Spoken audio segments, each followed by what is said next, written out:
gonna get started. Before I do, I just want to admit something. There's a handful of us that are way more comfortable around chatting around the kitchen table than in front of people. So forgive us for our nerves. One of them, as you can tell. The reason we're here is because I found that over the last several months, I've been having the same conversations over and over, and being around town, a lot of people are experiencing the same thing. So we thought we would get everybody in a room and try to sort out what's real and what's just noise. Tonight is brought to you by your Caribou Home Team, which is myself, Danita, husband Lyle, our teammate Stephanie, and our admin Christy at the back. The way we're going to do this is changed a little bit today. We're going to start with the provincial picture.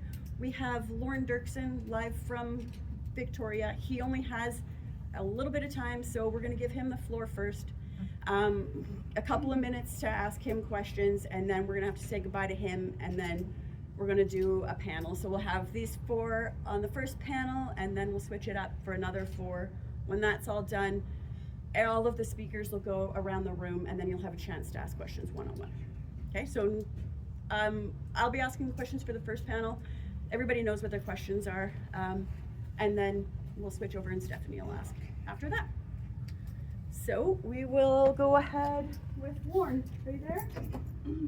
I am Danita. Can you hear me? Yeah, you bet.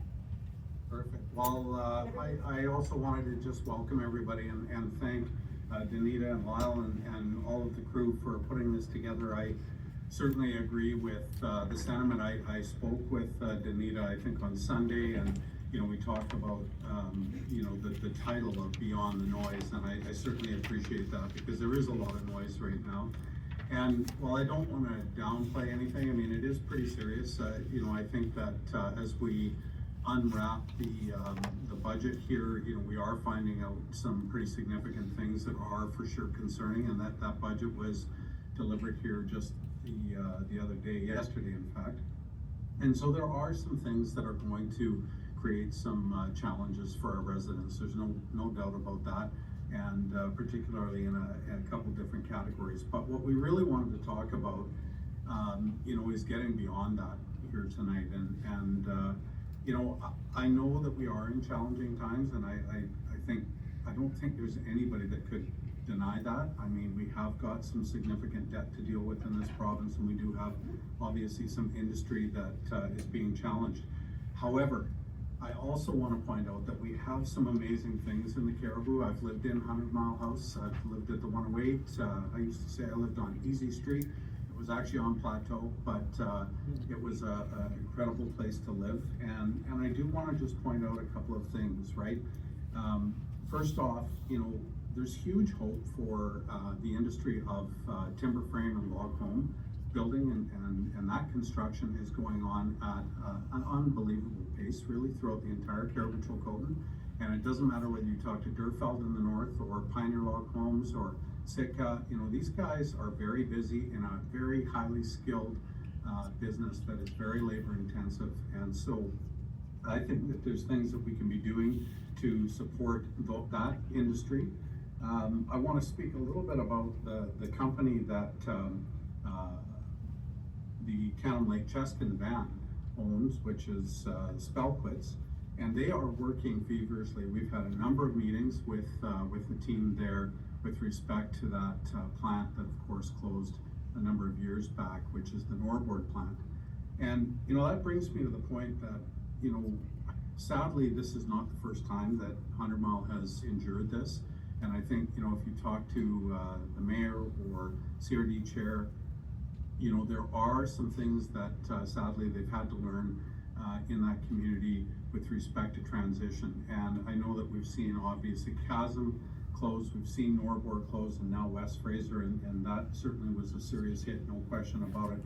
But I really think that there are some things that I'll get to in a second that we are working on. I also wanted to point out the potential for a new development. Hopefully, I've really got my fingers crossed on bringing the 153 Mile store up to the 108 location, which will add to that park. And of course, you know, the Fishing Highway 24 has become so incredibly well known for, you know, the lodges, the fishing, you know, which really is world class in many cases. And I do know that they're working very hard to market this region along with the Triple CTA, which is the Caribou-Chilcotin Coast Tourism Association. I want to just talk a little bit about some of the things that are going on that potentially, I think the media has covered some of it, but some of it maybe hasn't been shared with community in its entirety. But this is sort of a work in progress. And when I mentioned the fact that you know, the community has gone through transition before, there is also a model for the province, you know, for people that may be you know, nearing retirement, that potentially those folks could just simply retire early, and the province in the past has helped out with that.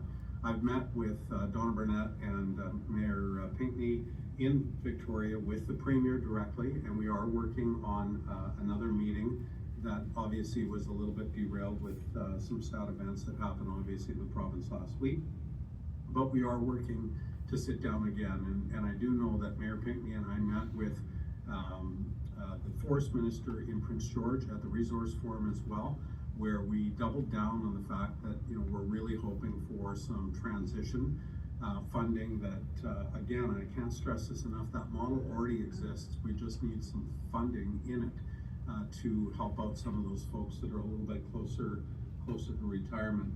So we're currently working on that. There has been much work to do with the CN tracks. Many of you have probably heard about the potential closure of the CN track, CN rail, that has been in the media for sure. And I do know that at all levels of government, locally in the Caribou, we are engaged with another group that has, you know, begun probably at UBCM.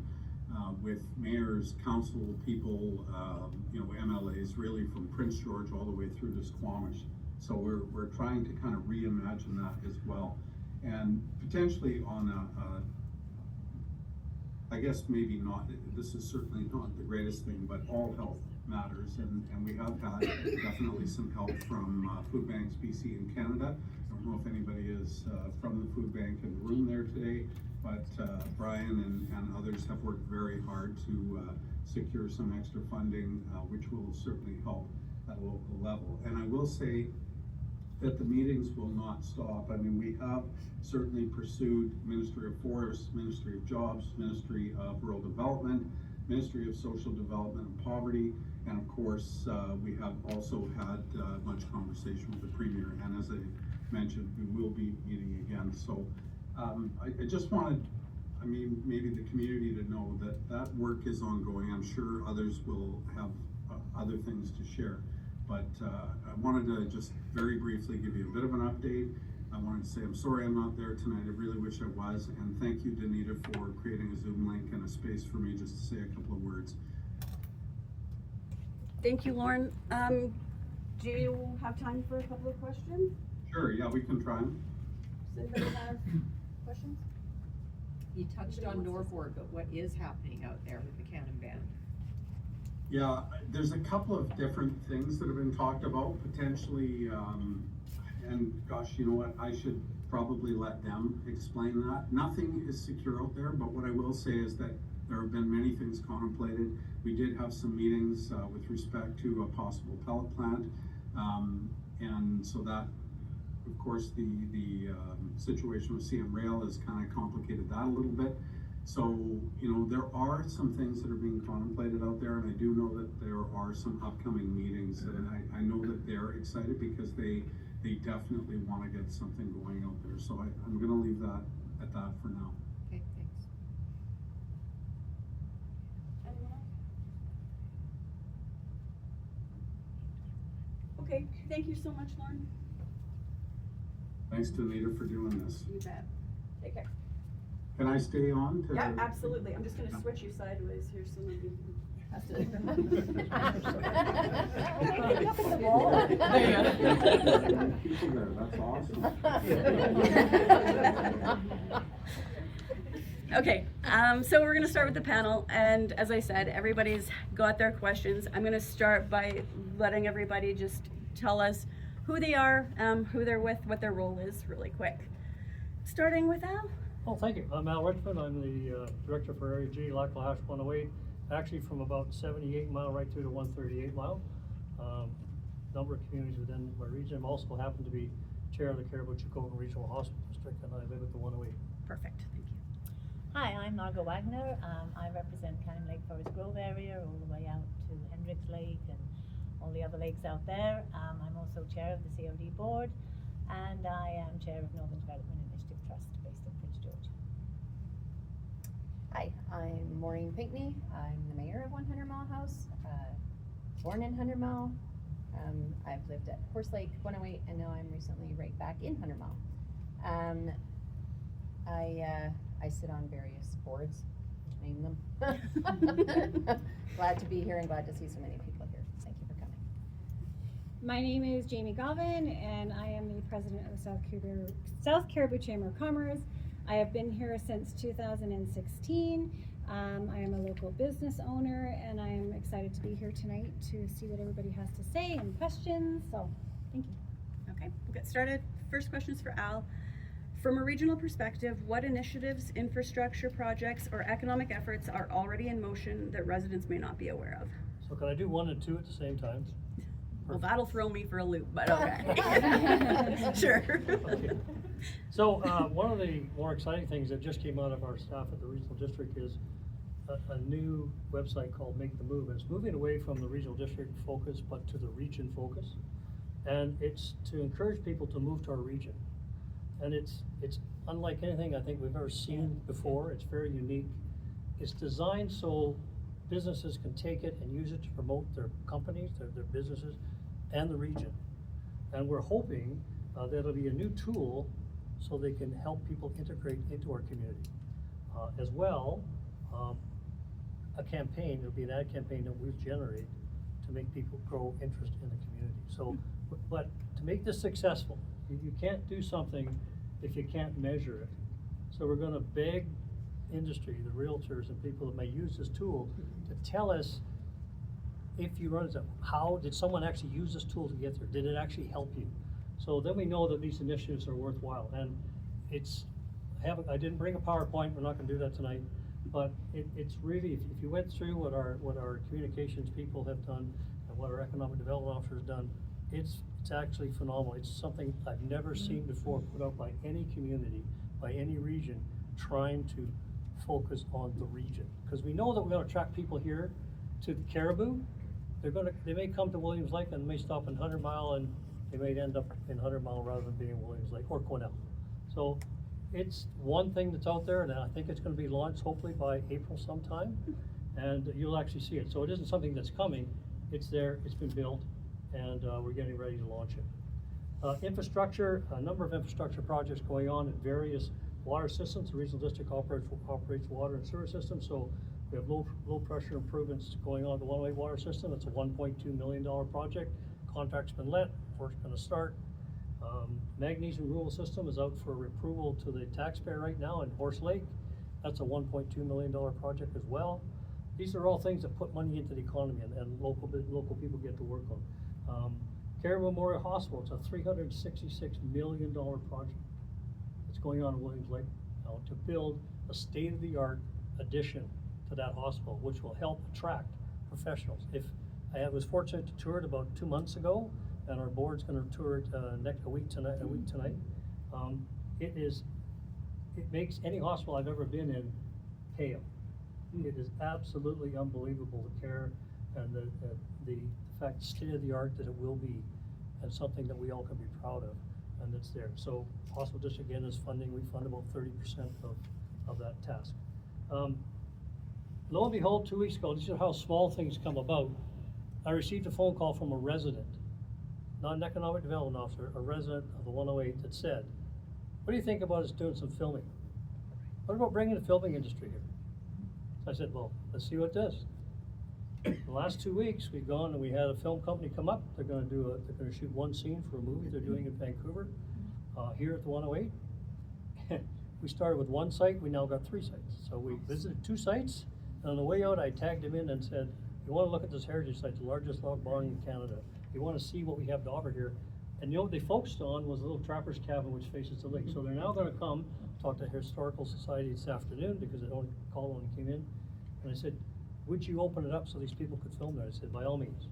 So, brought on by residents of 108 who had some input, some input and some experience in the film industry as an idea, has turned into something, while it's small, hopefully it'll advertise our region, it'll advertise the heritage site, it'll advertise the community and its and the credits, and maybe put us on the move for having the movie industry come here. Because the interest they had just when they walked to the heritage site, I didn't realize they'd taken as many pictures as they had.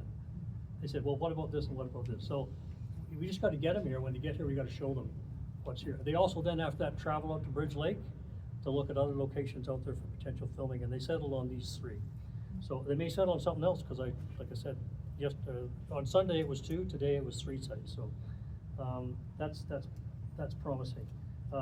Housing, you know, is a challenge in our region. I mean, I never thought when I moved to 100 Mile, I'll date myself, back in 1974, 76, that we'd have a housing shortage, but we do, and that impacts our doctors and visiting nurses that come in to help keep our ER open. I don't know if you know, but our ER is kept open largely today because of locums that come in from Victoria and other locations to take up the shifts in the ER because you don't have enough doctors locally to keep it open.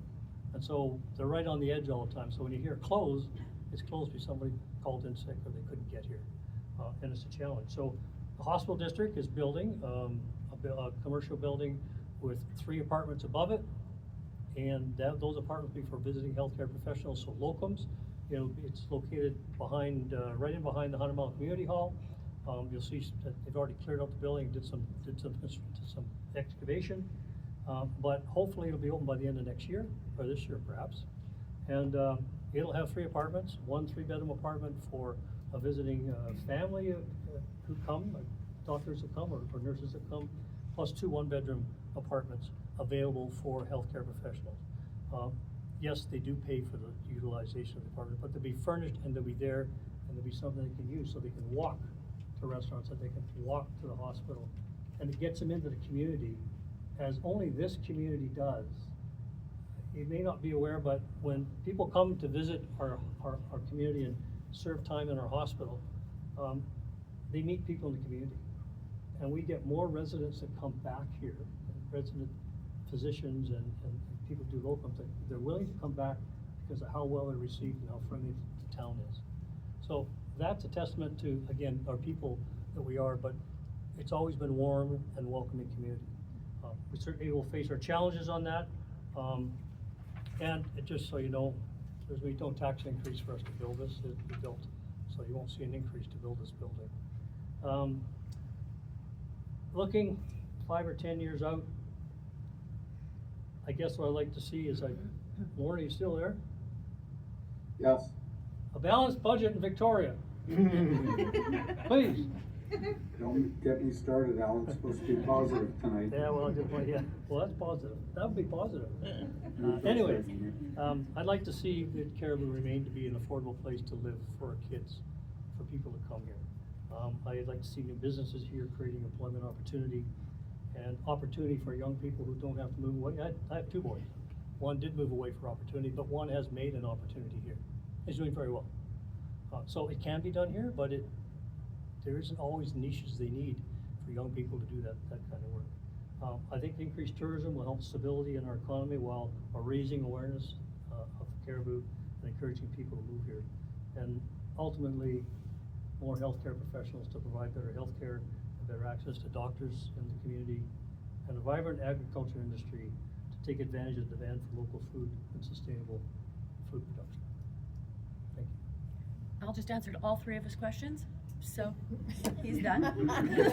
Hey, made it easy. Maureen, what investments or initiatives are already in motion right within 100 Mile that people may not know about, that Al hasn't already covered? Yeah, so I guess part of this is a bit tricky because, like realtors, you get to know some things that aren't out in the public yet. And so The few things that I am aware of that are happening, I can't exactly say in any details.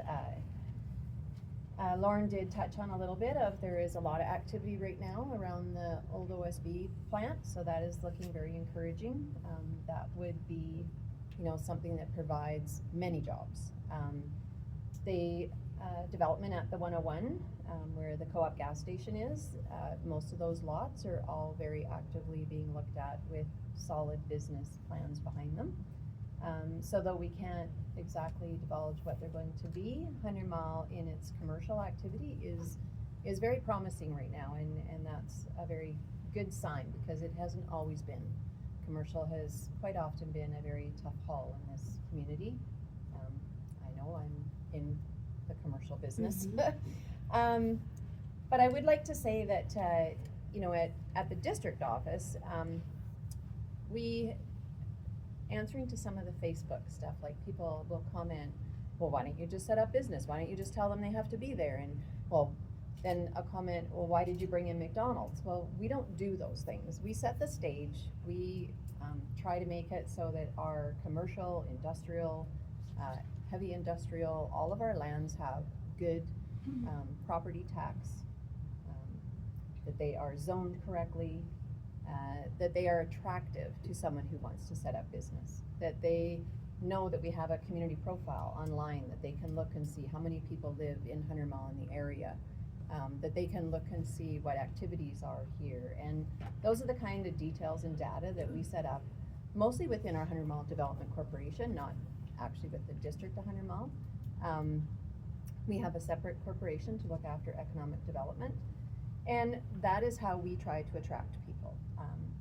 The Make the Move, which now is called Caribou It's True, is something that 100 Mile is involved in as well, and it is a very fun twist on why you should move to 100 Mile, and it should be launched soon, and so it's exciting. It's another way to catch people's eye of why they should be here.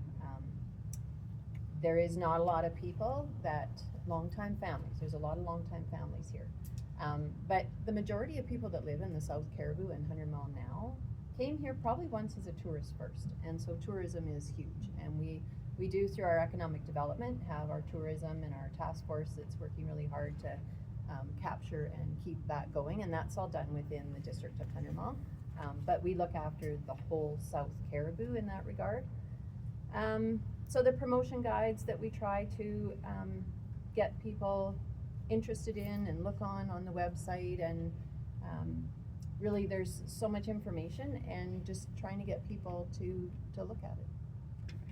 Yeah. And Jamie, what role do local businesses play in strengthening our community and supporting sustainable growth together?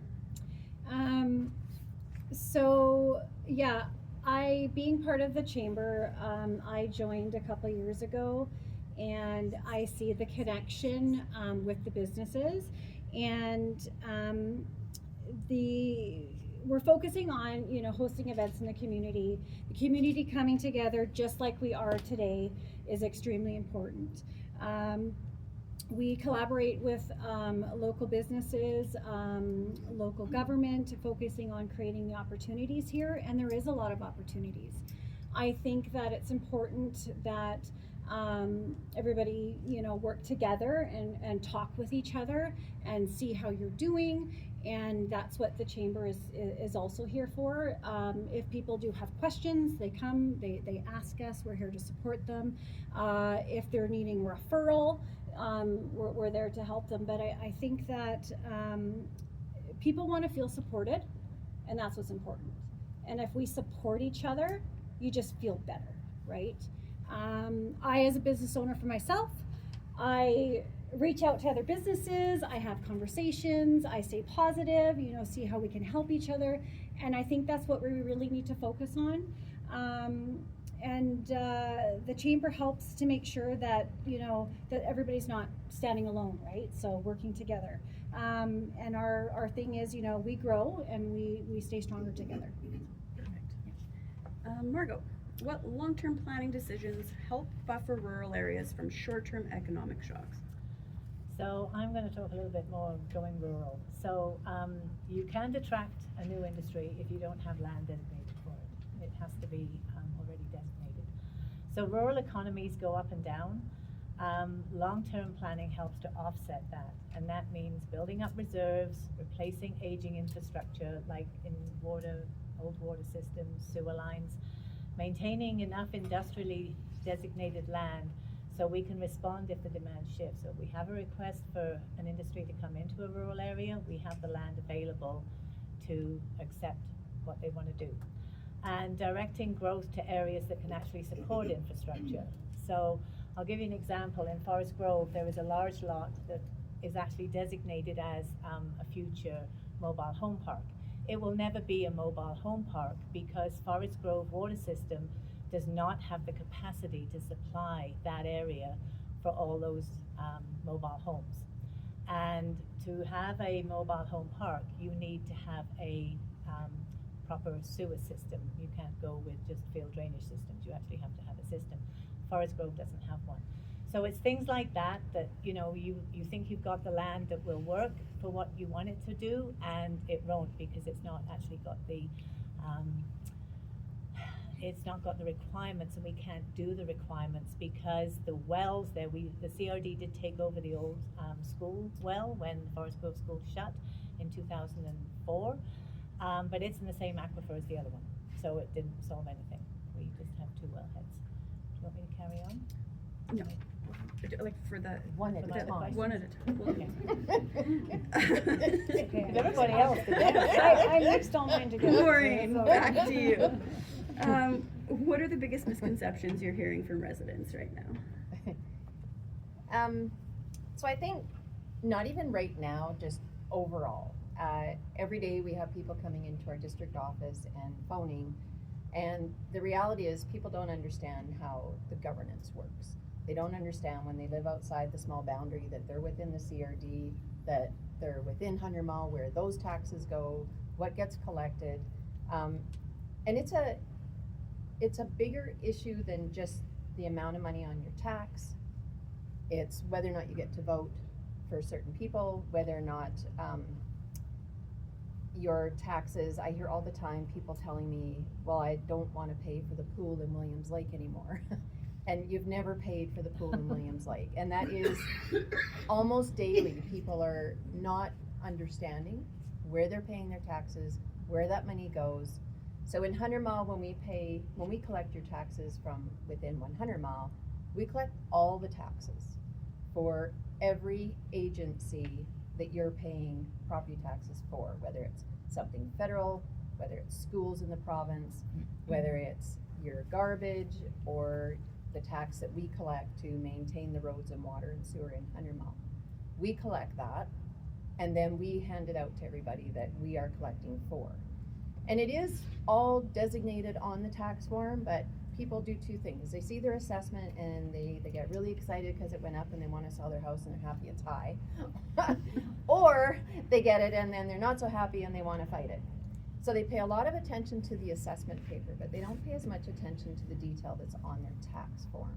And so in the body, it does itemize most of the things that you're paying for, but people see that number, figure out what they're paying their tax for, and then it kind of stops.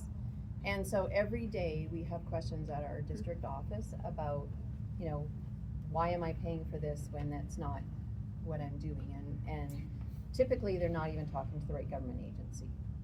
So that is it's a big misconception, because when we're trying to do things where we need to collect taxation or we are trying to balance out our tax rate between our industrial, our commercial, and our residential, and we hold public forums, the people that are coming to those aren't even the residents within the district. And so it's very complicated.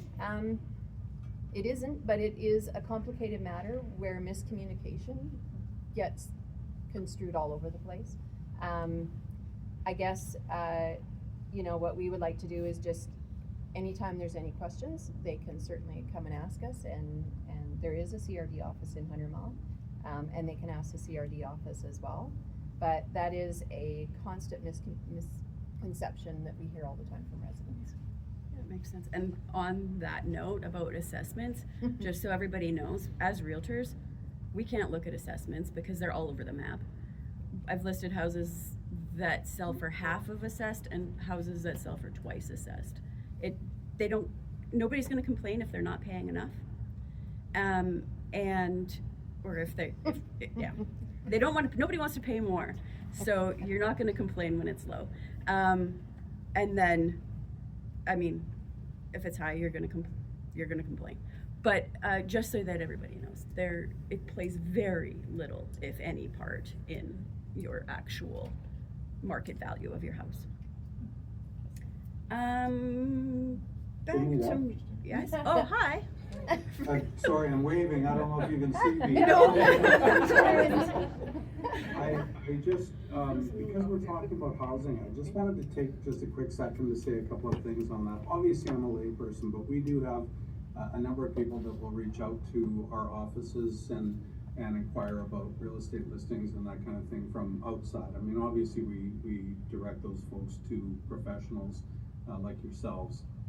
But what I was gonna say is that, you know, in my uneducated opinion, I mean, the Caribou is still, particularly 100 Mile, it is, in my opinion, a really good buy still. I mean, I know that people are nervous about the real estate prices, and real estate generally in the country and the province has gone down a little bit.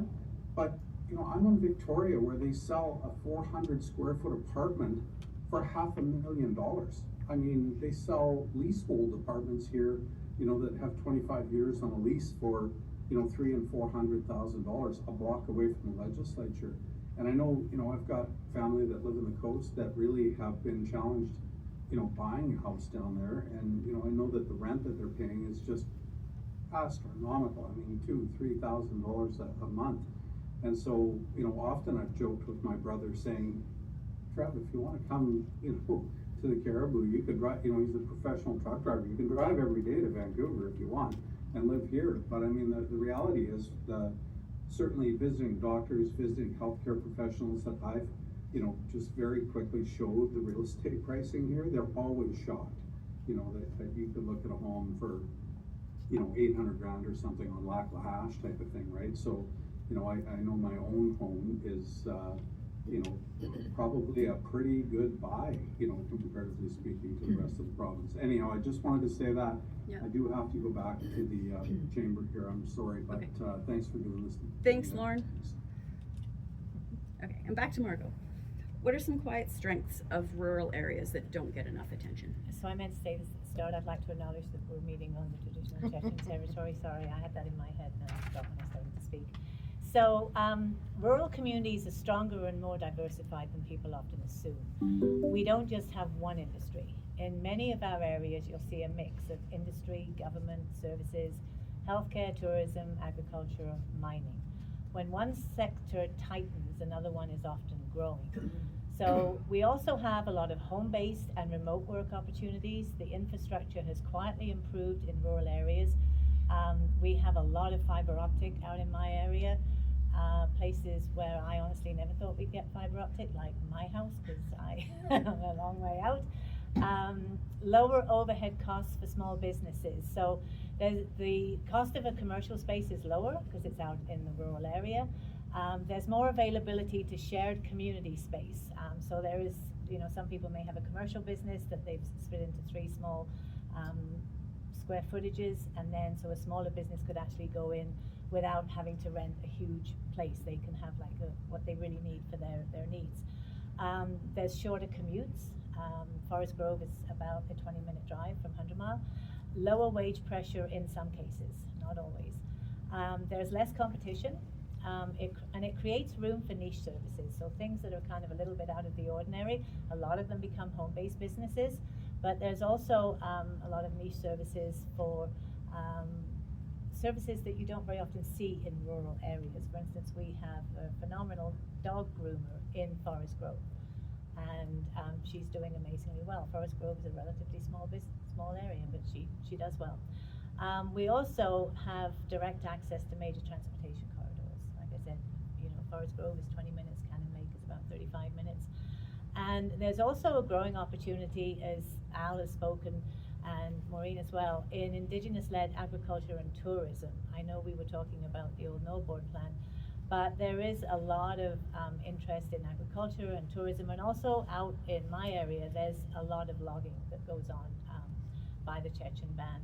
And it also, all of those, the agriculture, the tourism, and the logging, adds depth to the regional economy, because it happens in a rural remote area, but it comes into 100 Mile, which is our biggest community. Our closest community, I should say. Maybe not big. We're big, we're big, we're so big. We're big to Forest Grove, okay? Jamie, do you think you answered this question already?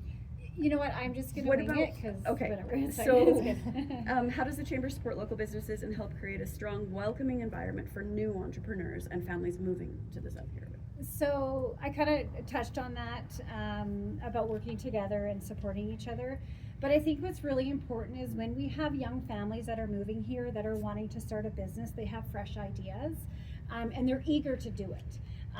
So coming to the chamber and asking us questions is really important, because not only are we there to support them, but we can also work together with local government, you know, having these conversations, right? We're, like I said, we're seeing new families and entrepreneurs taking chances, establishing businesses, and also reinvesting in their businesses and expanding their businesses. There's a lot of businesses here in the community that are doing that, which I think is great. People are choosing our region not just for the affordability. I know we've all kind of touched on that, but it's also a lifestyle up here. I mean, I don't know who had made that comment, but I came up here visiting. My uncle had a cabin in the 108, and I just fell in love with the area. Well, a few years later, I was like, you know what? I'm leaving Mission and I'm coming up here. So I bought a house in Horse Lake. I worked at the bank here for a few years, and then, you know what? I was like, I'm staying here. So I bought a business. I've expanded the business, and yeah, just staying really positive and connecting with the community and the community spirit. We've all kind of touched on that, right? We just need to put a smile on our faces, go to work, you know, have the conversations. So, yeah. Great. Maureen, Yeah. what message would you most want residents to take home tonight?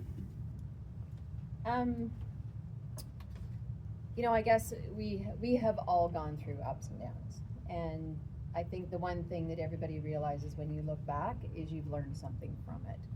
And I know that through these last few months of the closure of the mill, our 28 ER closures we had last year, I did a lot of interviews with every radio station I can even think of off the top of my head.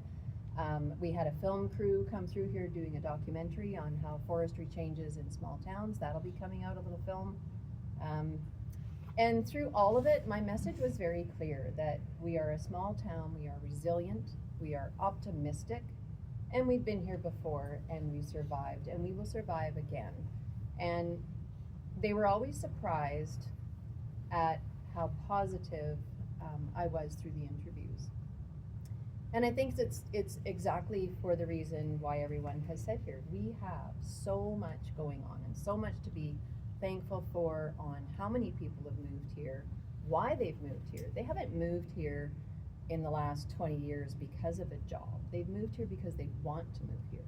They've moved here because of the lifestyle, because of the good, clean living, because of our very friendly community, because it's more affordable. You know, we have to stay positive and optimistic, and thankfully there's a lot of good things on the horizon. Lauren just briefly talked about CN Rail, so I don't know how many people are aware of what was happening. Their lease is up in June. They were gonna basically close the track down. They were probably gonna be given the option of take the rails away for $1, and they would have ripped them out of the ground. So BC Rail had really no interest in doing anything other than letting CN do whatever they were gonna do. So luckily there is a lot of people that think that that is not a good idea, and so mayors and First Nations and a whole bunch of other people from literally North Vancouver to Prince George are fighting this. We have now contracted out with NDIT, a consultant, to put together the proposal, and we have 4 people bidding on that rail line to put cars on that rail line. And the bonus is that CN really honestly didn't give a damn. They didn't supply cars when they were asked for, and they were not there for the business, they were there for the bottom dollar.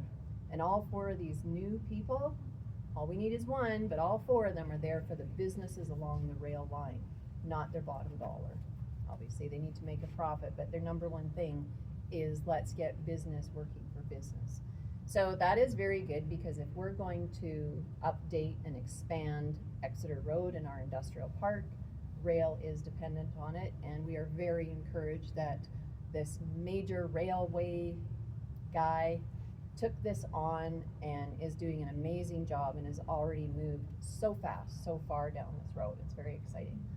So we're all working together on getting that done. So, you know, I really want everyone to realize that the politicians, we're here to help. We're not the bad guys. We get slammed a lot, but we do what we do within our realm, and there's, I mean, I guess under some of the other misconceptions is there's so many things that are not our hat, but we do try to do whatever we can because we love our communities and we want them to be stronger, more resilient, and I think, you know, as long as everybody does work together and is open to new ideas, we will definitely thrive. We will thrive again. So, I mean, I think it's great that so many new people want to move here, and we're expanding our businesses, and you know, we gave out like 490 business licenses, and that's not within the downtown circle of 100 Mile. You don't need a business license if you're only working in the CRD. So that is people that have a home-based business that come into town. So an electrician, a plumber, someone who's living outside the area but coming into town to work. That's pretty impressive, almost 500 business licenses out of the little community. Mm-hmm. So we're bigger than people think. We're stronger than they all think. Margot, what would you want rural residents to understand about how planning timelines work? I'm so glad you asked this question. Ask me, ours is quick. Shush. We attempt to be quick. So firstly, I want to say that our planning department normally has a staff of 5. They're down to 3. And planners are not a dime a dozen anymore. They are extremely hard to find. A lot of it is to do with the new building code and just a lot of the stuff that's coming down from the province. So it's probably the phone calls I get the most about is I applied for this and it hasn't happened yet. When am I going to get the permit? So I'm going to try and explain why some of the stuff takes a long time. So planning timelines aren't designed to slow things down. They're designed to make sure that they're safe and there's reliability to them. If a building permit, you do require building permits in all of the South Caribou, so that includes Al's area, my area, and the Highway 24 fishing highway. If a building permit application is complete and compliant, it'll move quickly, often within about 4 weeks. Where we run into problems is when where the timelines stretch is when something falls outside what that particular property is zoned for. So for instance, if you want to start up a meat cutting business and you're only zoned for residential, you're not zoned to do a meat cutting business. And so, and that takes time. It's not a quick slam dunk. Or it's in a sensitive area like a riparian habitat, so next to a lake where we've got, you know, shrubs and stuff growing. You can't build as close to a lake as you used to be able to. It requires rezoning or subdivision.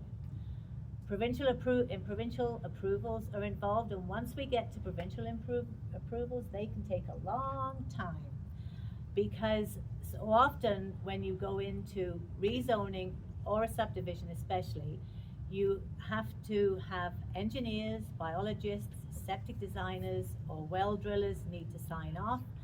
Subdivision applications especially involve a lot of front-end work. Ministry of Transportation and Transit is responsible for subdivision approvals. We are not. You apply to us, but we don't give you the green light.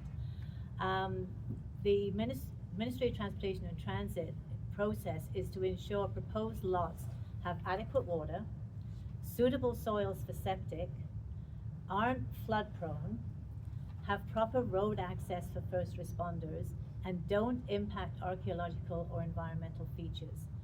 And the archaeological impact has increased dramatically over the past, I'm going to say, 5 years. Archaeologists are not around every corner either. If you have young people wanting to go looking for a career to go into, archaeology or planning would be two I would say go into, because they're going to have work forever. So when you involve all of that, it takes time for the applicants to prove all this out. And this is to ensure that future purchasers do not end up with undevelopable land. So if all of the I's are dotted and the T's are crossed and it doesn't need rezoning, it can be a relatively quick process. But when we get into all of the rezoning, and because there's a whole process we have to go through with rezoning that involves an advisory planning commission, it involves public hearings, it involves a whole bunch of stuff that don't just happen within a week of one another. And sometimes, like, we always engage with our Indigenous partners, and sometimes it takes longer than we'd like to hear responses from Ministry of Health, from Ministry of Transportation, and our Indigenous partners. And we need to have all those things. Either they don't have an issue and everything's moved ahead, or if they do have an issue, then we need to fix that issue before it's going to go to the board for final approval. It's not as complicated as it sounds, but it can be really drawn out. Right, Al? Great. And I think that we have one last question, and that's for Jamie. Do you have anything in parting words? Yeah, my questions were kind of mixed into each other, but I wanted to add something. A lot of us go to the grocery store, a lot of us go to the library, go on walks, and we recognize everybody, right? And I think that's a really big part of this community, is that when people are coming up here, they're seeing the connection that everybody has, and that's what they're looking for.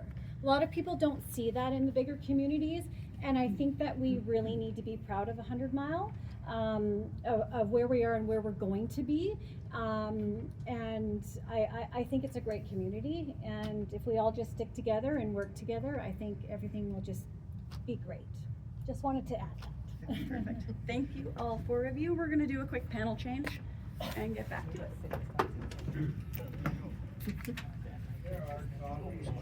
No, it's okay. I'll send it over there.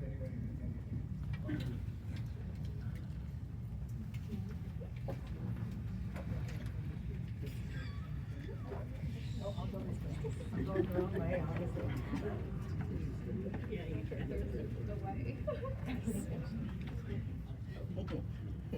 Whoops. Doesn't matter.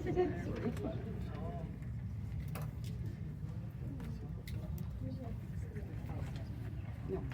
This will go way faster. We have the nervous group up here now. It'll be real quick and we'll get you out of here. Spitfire everything. Yeah.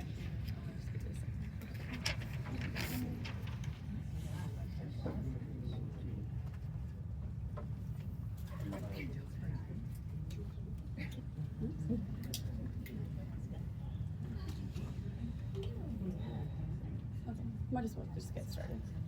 Okay, so before we jump right into questions, I'll just get everyone up here to introduce themselves, and you all know Danita. Danita, realtor and president of the local horse club. I'm Kira Park. I'm a mortgage broker with Dominion Lending, Modern Mortgage Group. Brandy Gruning, Williams Lake District Credit Union, and Aviso Wealth. And I'm Jennifer. I'm the team lead with Fort BT for the South Caribou and the South River. Perfect. Welcome. Sorry, it's Kira, yeah. Just I was here wrong. That's okay. How do lenders look at employment changes today compared to the past? Yeah, so it really depends on the type of change. If you're making a change within the same industry, that's usually pretty straightforward. We can often look at a 2-year average of the income if we need to. Depends whether the hours at the new position are guaranteed, if there's any probationary period, how long that probationary period is. A lot of lenders don't like probation, so they want to see that you're kind of through that period. We do have some that are not so concerned with that, but it just kind of limits your options for lenders. If the new position is brand new, like you're switching from one industry to something completely new, can be a bit trickier. Often, again, it's easier if those hours at the new position are guaranteed. and if you're through any probation as well. But yeah, at worst case scenario, sometimes they just want to see a bit of a history there, so 3 to 6 months sometimes is as an absolute worst case. Thank you. Our next question is for Danita. We've seen other small towns go through major industry shutdowns. What makes 100 Mile different? I actually lived through it in Mackenzie. I born and raised, and went to work one day, and pretty much the whole town was out of work. So the difference there is that everyone was either tied directly or indirectly to, their incomes were all tied to the mills. When that town, the mills shut down, everything shut down. The houses were empty. It was basically a ghost town, and it's taken them some time to try to build back up.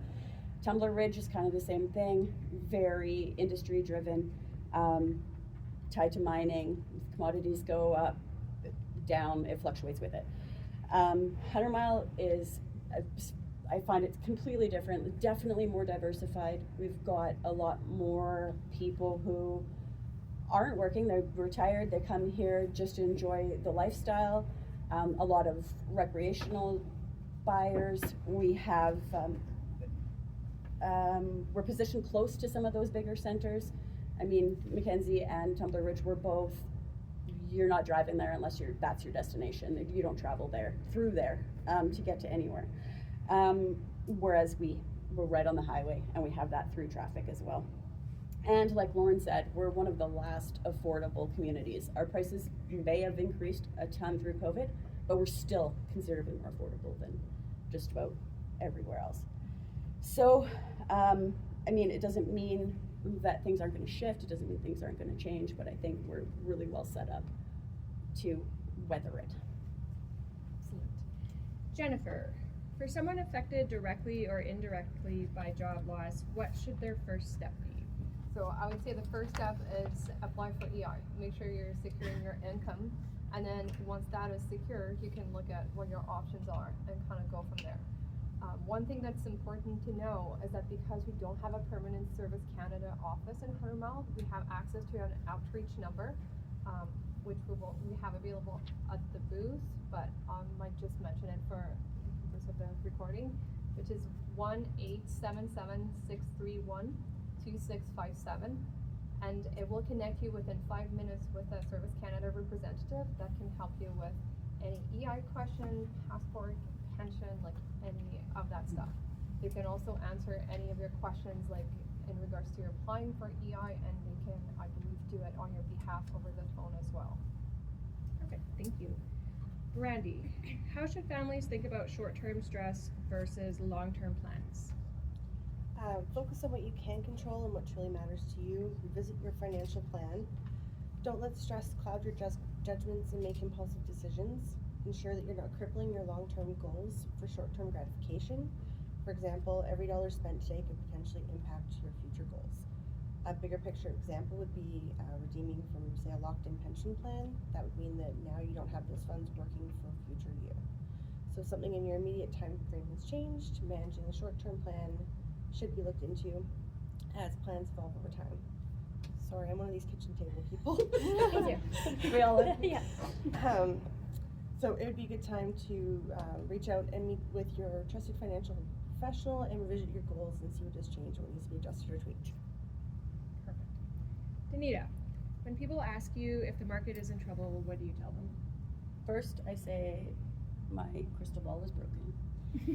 So I can't predict the future, but what I'm feeling right now is more that people are just being cautious. They're not, again, through COVID, we saw people rushing into things, overpaying.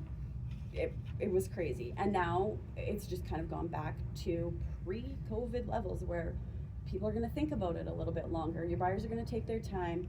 And that kind of happens before we really see any changes to price. Like, prices may come down, we're not seeing it yet, compared to COVID. And people are saying like prices were considerably higher in COVID. That's not exactly the case. During COVID, we could price things higher than where they should have been, and they were selling. I get that the value is what somebody's willing to pay for it today, but those things were definitely dramatized through COVID. Now like I said, we're just settling again. And Hunter Mall is very cyclical. It kind of runs in 8 to 10 year cycles. We were supposed to be going to a recession when COVID hit, so that put a spike in there, and then now we're finding that we're just again back to pre-COVID levels.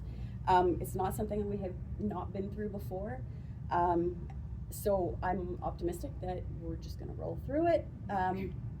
Again, also with the buyer behavior, Hunter Mall isn't a place where you come to flip. It's where you're going to make a bunch of money. You come here for the feeling. You come here for the area. You buy more long term, and as long as that's what you're going into it for, then you just wait it out. You wait out those cycles. That's what I got. Wonderful. Brandy, what mistakes do people make when fear drives financial decisions? Well, ultimately, they lose money. Oh, come on. Okay, so whether it's selling a home or an investment at the wrong time, if you're not selling for a rational reason, you're likely to lose money. So listening to the noise, the next fad, getting advice from TikTok or your neighbor Bob, though I'm sure he's a nice guy, can all lead to fear and bad decision making. Panic selling is the most common thing that we see during, fear and market volatility, which leads investors to sell investments and or homes at the wrong time. So trying to time the market and eventually underperforming the market due to market timing. So if you have a financial plan in place, it's there for a reason. So ignore the fear if you can, and that'll help your long-term financial goals. Excellent. Kira, what myths exist around qualifying for mortgages right now? So many. Probably the biggest and most common one would be you don't need to be a perfect person to qualify for a mortgage. Lots of people think that you have to have a perfect credit score. It's just not true.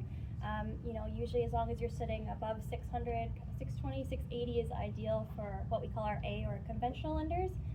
Though we do have what we call alternative lenders for those who haven't quite met that 600 score yet, who are still, kind of building up or first-time buyers who are in the early stages and haven't quite grasped that concept of building credit yet.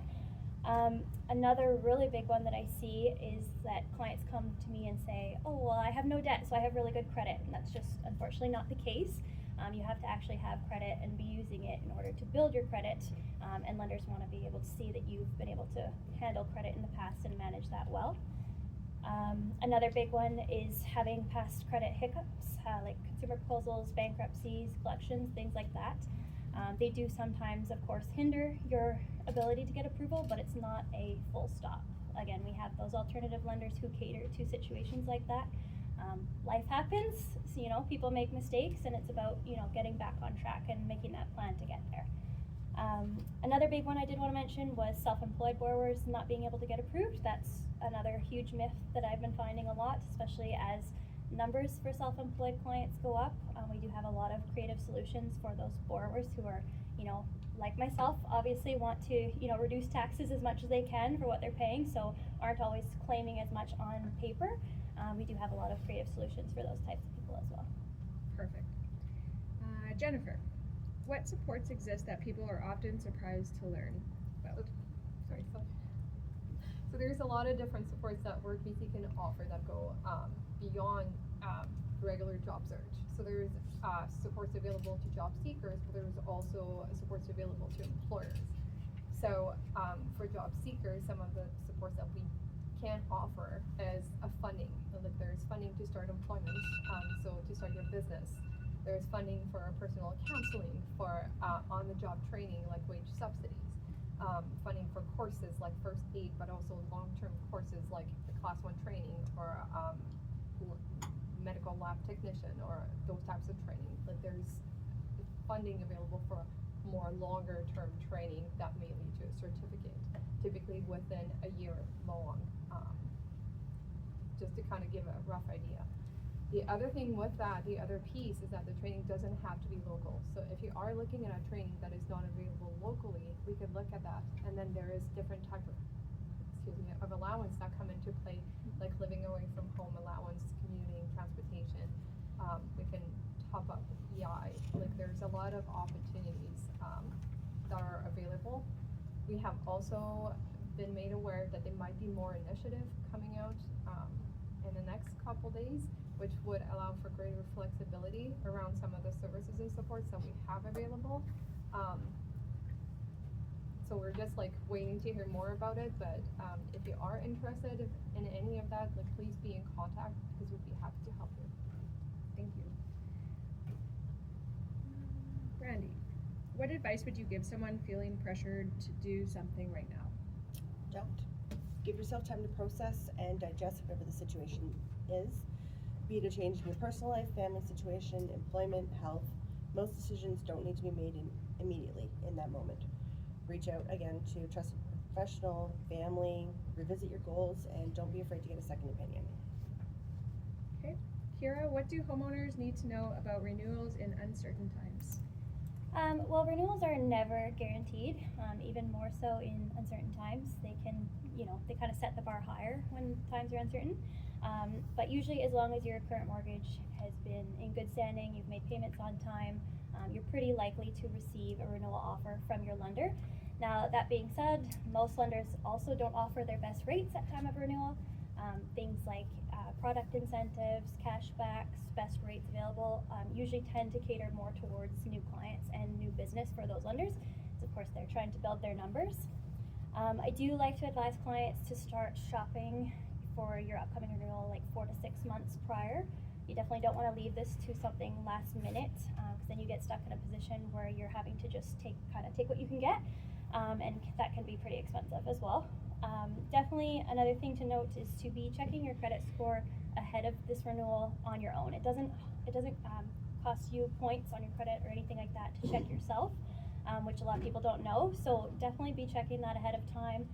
Be sure you're taking care of any errors on there, making payments on time as you lead up to that renewal, and just kind of making sure you're in the best position possible for your upcoming renewal. Danita, what is the one mistake you would caution people against making right now? Just like Brandy said, is selling purely out of fear. Fear that the market's going to crash. If you weren't planning to sell before, ask yourself why. Why am I selling? What are my long-term goals? Where am I going? Because these issues aren't just here. Does the move improve my situation, or is it reactionary? Like I said, this has always been a long-term market. I already said all that stuff. Emotion is understandable, but decisions need to be strategic. Okay, and our last question is for Jennifer. What's one thing you wish people knew before they waited too long? I would say like many situations are similar, but they're not the same. So like if you hear someone, like an experience from someone saying, oh, I had this or that experience, like come and meet with someone at Work BC, see what your options are, keep your options open, and make the best decision that would work for you. That's something that's really important. And then, when you come and you meet with someone here, we can talk to you about what your goals are, what your ideas are for the future, and kind of devise a plan that will lead you closer to that goal. And that's it for the panel portion. We're going to send everybody around the room for one-on-one questions. Please ask your questions. I also want to thank our panelists. Thank you guys so much, all of you, for being here and sharing your thoughts. And thank you all for coming.